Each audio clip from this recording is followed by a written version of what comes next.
Hey y'all, welcome back to my channel. Today we are going to be talking about what to expect after BMT. Because as you guys have probably noticed, if you're watching this video, you guys are trying to figure out everything possible before you go to BMT, or maybe you just got out of BMT and on the bus ride you decided to search up what to expect, or tech school, what to expect at tech school. It's not talked about enough in my personal opinion. Like, there's so many BMT videos, rightfully so. I'll probably be making some myself, but there's not enough videos about preparing you about what happens after BMT. It is a whole different world. I feel like my MTIs, or MTIs in general, do not prepare you for what happens after BMT. They're kind of just like, you're airman now, and they kind of throw you into the wild blue yonder. So I am here to talk about what to expect after BMT. So let's get into the video. Before I continue this video further, I just want to say I am not sponsored or endorsed by the Air Force or DoD. As you can see, I am a civilian clothes, and yes, I'm still representative of the Air Force, but this is really just my opinion. I have been in the Air Force for over a year now, which for some people they may roll their eyes, but like, this person's a baby. But compared to you guys who are probably watching, not even in yet, this could be a really big help for y'all. So yeah, this is just what I wish somebody would have told me. This is just a video I wish I could have found. This is not me speaking for the Air Force at all. This is based off my personal experience and what I wish I knew. So the last day of BMT is such a surreal experience. Like, it's so hard to explain it, but I'm gonna try to picture it for y'all. So the last day of BMT, y'all are graduated. You just did the parade walk. You guys are airmen since yesterday. You come back, you report to the squadron, you are now an airman. You were saying airman compost, or else you were getting yelled at for saying trainee. Do not say trainee once you come back from your coin ceremony. You will get yelled at. But you're coming back, and it's just such a surreal experience. Because you just spent 2 months with these women. My dorm, we really didn't have that much drama, I'm not gonna lie. So I wasn't like, I'm ready to leave, like, fuck all these women. I know some people have really, really bad experiences within their dorms. I was thankful enough that I did not have that experience. I actually had a really decent experience in BMT. I enjoyed it. It's definitely just based off of your dorm experience, but you basically trauma bonded with these women for 2 months. You're living in a dorm, like a giant little dorm. Giant and little, that's an oxymoron. You're living like, you have bay, you have A bay and you have B bay, so you guys are all interconnected, you're all working together. And I believe we had 35 girls, but people can have up to 40. Like, at one point we had 52. It was insane. I have to talk about Pacer Forge, because that was an insane week for me in basic. But you're coming back, you're saying goodbye, you guys are signing each other's clipboards, you're writing down all your information, and on top of that, they're having you set up the beds for the trainees who are arriving next week. So it's like such a weird experience, saying goodbye and setting everything up, knowing within the next 4 days, a whole fresh set of little baby trainees are coming in to become airmen just like you are. So it's definitely a weird experience, but it's just so cool, and I wouldn't do BMT over again, but I definitely have fond memories of like certain things like that. You aren't really gonna sleep, honestly. I think we maybe got like 2 hours of sleep, because like I said, you guys are setting up dorms. Like, you're going to other dorms with MTIs in the dorm. You're not gonna be with the males alone. That's still a rule. You still have to be with the wingman, even though you just became an airman.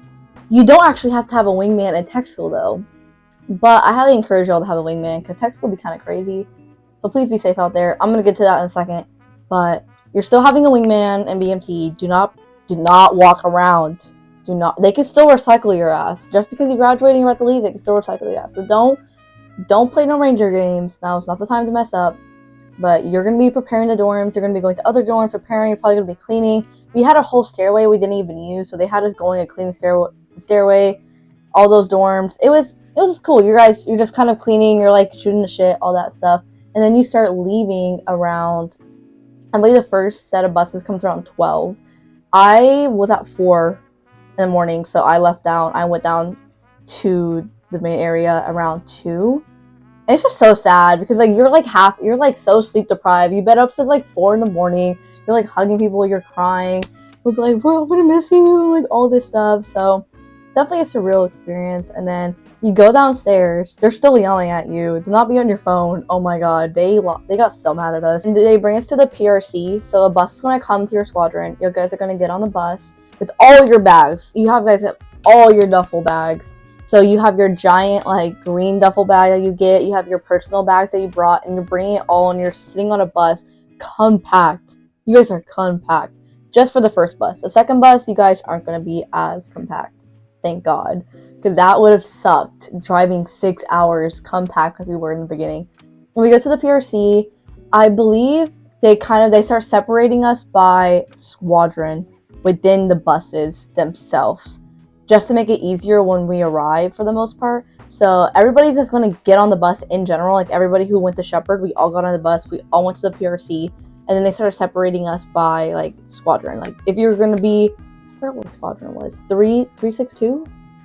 36? I forgot what the serpents are for Shepherd already. I believe it's a 362, if I'm correct. They just started like separating y'all. And then you're going to go in. You're going to eat an MRE, which is a really weird parallel because when you guys first get to basic, the first thing they make y'all eat is MRE. And then the last thing you eat before you leave basic is an MRE. So it's kind of just a weird parallel when you think about it. But after that, you're going to get onto the bus. And I had a nice bus. Like if you guys, who driving this bus? Sorry, that meme has been stuck in my head for the past week, and that was just a perfect time to say it. Bus was really nice. If you guys follow my TikTok, which you should, it'll be down below. It's Isa_rules12. I'm actually trying to reach 10K. Older video, I think I finally put it in a saved file, like saved little collection within my TikTok called Air Force, and it's an old video. I literally made it like going to tech school, and that's what actually started making my videos go viral. Was that video. And I was pretty nice. People thought I was in a train, but no, I was in a bus. Just had a table, and it was pretty nice. So you're gonna get on the bus. They stop about midway, so you guys get lunch. You guys get fed lunch. It's free. It's pretty good in my opinion because they stop at this little gas station and they purposely have these little meal plans for, we're airmen now. So airmen like going to tech school. Oh, that was pretty cool. In terms of tech school video, I'm gonna have to make like a whole nother video of it because there's just so much I can talk about, I can warn you all about. But what I will say, do not be scared of ropes. Do not let ropes intimidate you. They're just airmen just like you. They're literally in training. They're airmen leaders who just volunteered. I was a green rope. If you go look at my old tech school videos, I had a rope on me. They ain't the shit, okay? They really ain't, if I'm being honest with y'all. They really aren't. But nobody warned me about ropes at all. So nobody mentioned it in basic. So we get off the bus and you have all these people with the ropes on them. And you're like, holy shit. You're like, what is happening? They're telling you to do stuff. Because I've done it before. I've gone and picked up new arrivals. And they're telling you to do stuff. They're like giving you all directions. And it could be really intimidating because nobody warned you who these people are. They're literally just airmen. They're just like you. And I will say, it doesn't matter if you're an airman basic. Doesn't matter if you're an airman. I forget what the second airman was. It's like a little mosquito. Doesn't matter if you're airman first class. You guys are all in the same boat. You guys are all trainees. And even when you go to operational, you guys are all on the same level. Until you hit on senior airman, you are not above any of those ranks. So don't let anybody tell you nada. Do not let ropes or anybody push you around. You can speak up. You don't have to listen to them. Like, genuinely, you guys do not, unless it is direct order from the MTLs themselves. MTLs are going to be like your versions of MTIs at tech school. They're not going to be as strict most of the time. They really don't give a fuck. They're too worried about people getting DUIs and underage drinking and all that good stuff. That's why they had ropes, airman leaders, and we would take over and do little stuff for them. And we would help with the new arrivals a lot. Do not let anybody push you around. Anybody. I'm talking tech school instructors. I'm talking MTLs. I'm talking ropes, fellow airmen, people within your dorms, your roommate. Do not let anybody treat you a certain way. Please. I'm telling y'all. Stick up for yourselves. You guys have a voice and you guys matter. Last two things I'm gonna hone on is that tech school does not do a really good job of preparing you for operational. I'm being completely transparent here. Yes, you are there to learn your job. Yes, will you come out of tech school with a general understanding? Yes, but that's it.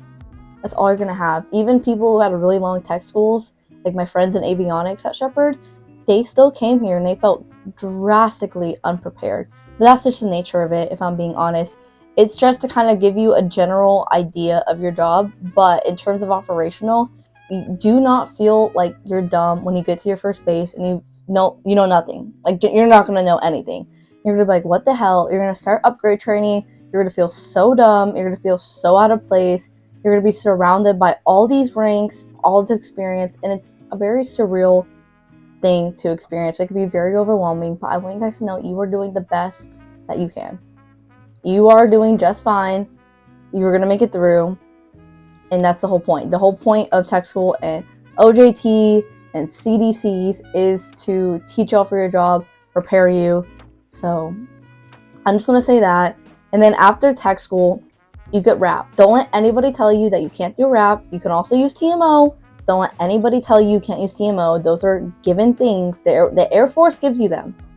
Unless you get like an LOR or like a UIF, unfavorable profile. That's the only times where your rap would get taken away from you. But you are still able to get TMO. That is a given right that nobody can take away from you. So take advantage of it. And like I said, you're going to feel so confused. You're going to get out of basic and be like, what the fuck am I doing? You're going to get out of tech school and be like, what the fuck am I doing? You're going to get to your first base and be like, what the hell is going on? It's going to be like that for a second. But you're going to get it. You're going to be just fine. You guys are going to slay. You guys are going to be girly pops. And you're going to be kicking ass in the Air Force. And yeah, I just want you to know that it's okay to feel overwhelmed and confused and a little bit dumb. I'm not gonna lie. I still feel dumb to this day, and I'm about to get my 5 level. So that is just the nature of it.